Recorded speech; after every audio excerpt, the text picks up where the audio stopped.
Hey, good morning, students, or I should say good afternoon, or whatever time you're watching this. I have a question for you. Have you ever started something only to never finish it? I feel like I am the king of that, right? Like our house was flooded, I guess 2 years ago or so, and there are still things that we need to do to complete 100% finish our house. But one of those is a kitchen table. We were given a nice kitchen table when we were married, and it's the one we've always used. And when the flood came, it kind of got damaged, and we just put it aside in the garage. And I said, "I'll fix it. I'll sand it down. I'll do the work. I'll get it back to the way it should be."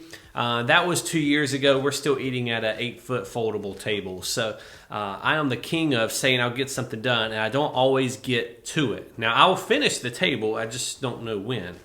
Maybe you're the same way. Maybe it's schoolwork, or maybe there's something you were really excited to start, like a project outside or something to build, and you mess with it a little bit, but you never finish it. Sometimes I wonder if we think God has started something within us, and only maybe he's forgotten or put it aside. Paul talks to the church of Philippi in his letter Philippians about this just briefly. He makes a comment. I want to read it to you. It's in Philippians chapter 1, verse 6, and this is what it says. "And I am sure of this, that he who began a good work in you will bring it to completion at the day of Jesus Christ."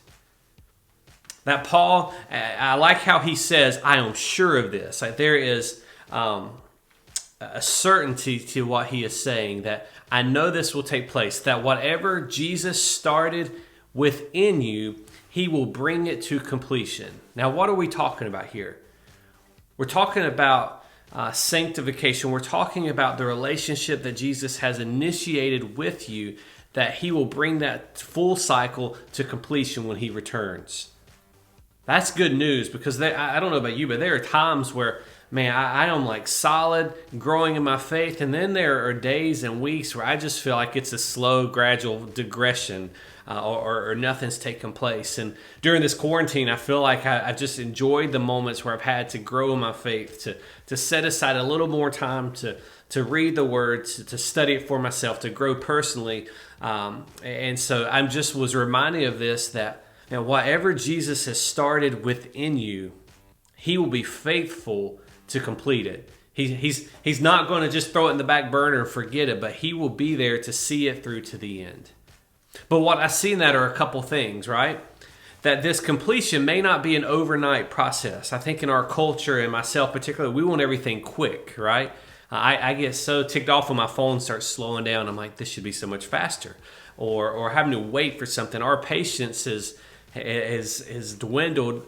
Amazon Prime, for example, right? Like I remember back in the day when like you would buy something online and you may have to wait a week, 2 weeks to get it. Now I'm like, I want my stuff in 2 days, and if it's not here in 2 days, what in the world's going on? So we want everything very quick. But what Paul is getting at is this is a process. That our Christian faith is I guess more like a marathon, not a sprint. That we are continually growing and learning more and more, and God is going to continue to show us more and more, so that this is a process, that what God has started within us in this relationship through Jesus with him, he will see it through to completion. That there is a continual growth that should take place. And so my challenge is, are you growing? Maybe you feel like you're just kind of at a standstill. Dig back in the Word, dig back into prayer, and just see what God will do. Because again, he is faithful to his word. And when he says he will start something, he will finish. That's great news. Hey, I hope you have a wonderful Tuesday. I look forward to seeing you a little later. We're going to do some Zoom stuff later in the week. Don't forget, this is your last day to finish out your spring break scavenger hunt. So you have till midnight tonight to get those in. Have a wonderful day. I'll see you later. Peace out.